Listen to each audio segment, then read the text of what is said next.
At just 149 centimeters, Mio Momono was the smallest of the top female workers the wrestling industry has been blessed with. She's one of the quickest wrestlers around, a great athlete and speedy mover who thrills the audience with her explosive bursts of action and all-around energetic, charismatic, and sympathetic performances. The fact that Momono was so overmatched physically naturally makes you want to see her succeed, but obviously there are plenty of tiny wrestlers who lack her charisma and overall enduring characteristics that no one truly cares about. Mio has a lot of intangibles to go with her tremendous skill. She also has tons of guts and moxie. She immediately stands up to her opponent not just once, but time and time again. She is willing to fail regularly, but just refuses to accept a setback and comes back for more. The fans can count on her to keep trying until she succeeds or the opponent incapacitates her.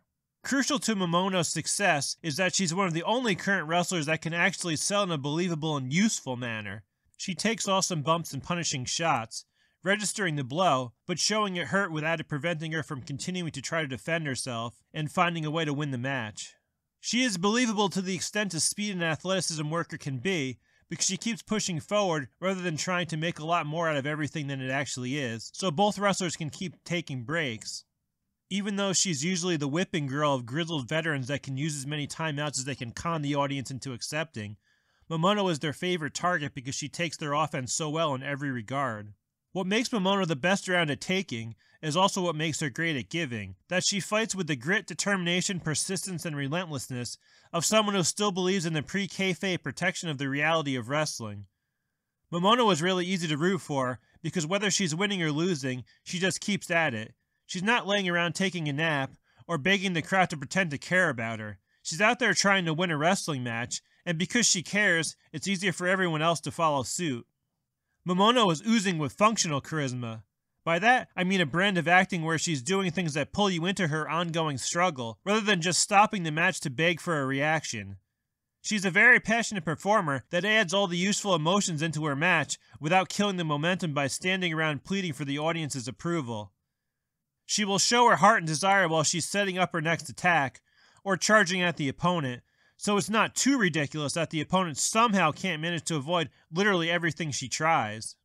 These days, everyone goofs around too much, especially in the undercard matches and on the small shows, but it never feels like Momono's just out there going through the motions and doing empty forms. She would obviously have been greater in a more serious era of wrestling, because everyone clowning around during the early portion of less important matches undermines much of what Momono does well, whereas it hardly hurts the credibility of the plethora of workers that rarely do anything that can be taken seriously in the first place. Momono would obviously have a lot more notable matches if there were more opponents who were near her level, but even in the worst circumstances, she's never dull or uninspiring. 2024 has been by far the best year of Mika Iwata's career. At 28, Iwata is 2 years older than Momono, but despite Mika debuting 6 months sooner, and Momono suffering a couple of major injuries, Marvelous as Momono has wrestled more often than Sendai Girls Iwata, because operating out of Tokyo is much more convenient for taking outside bookings. Iwata has tried to follow in the footsteps of her trainer, Meiko Satomura, being a serious kick-oriented wrestler. Iwata is more purely a bruiser than Satomura, pretty much just focusing on landing powerful kicks and punishing knees. She's become a good worker, a solid and dependable hand who can be counted on to do what she does well. Momono would normally be a style clash for Iwata, but Mio's propensity to work so hard and actually take things so seriously makes her a great opponent for someone who is supposed to be a badass shooter. Momono is a lot more dynamic and diverse, and adds a lot of things that Iwata lacks, such as fire, charisma, energy, and exciting comebacks, to keep the audience invested in her matches. Momono is an opponent it's credible for the 5'3", 139-pound Iwata to be the beatdown against, and Iwata seems to want to be the beatdown against everyone, no matter what. Even when Iwata wrestled Marvelous's ace Takumi Iroha 6 days earlier, a far more experienced striker who also has at least 4 inches and 20 pounds on Iwata, Iroha was somehow the one who was forced to play the underdog who was making the hot comebacks. Stylistically, Momono would typically be a less realistic opponent for Iwata, but Momono was great at adapting to whatever opponent can and can't do. In this August 24, 2024 match at Sendai PIT, Momono attacked Iwata before the bell with a German suplex, and did her best to take the fight to Iwata. Momono pushed the pace and tried to do her style in the first 5 minutes, but ultimately, they worked the brutal, stiff striking-oriented match that suited Iwata. One big shot from Iwata would put Momono down, but both would keep trying to win, so there wasn't a ton of dead time, and it didn't devolve into the requisite cheesy exchanging that ruins almost every pro wrestling match these days. Momono probably should have tried harder to keep utilizing her speed and athleticism, rather than largely abandoning it once she got cut off 5 minutes in with a massive sheer drop brainbuster that was the highlight of the match. Momono was much more capable of doing different things than Iwata is, though, and she did this style very well, pulling Iwata's style off in a believable enough manner. This certainly felt a lot more like a fight than you'd expect a Momono match to.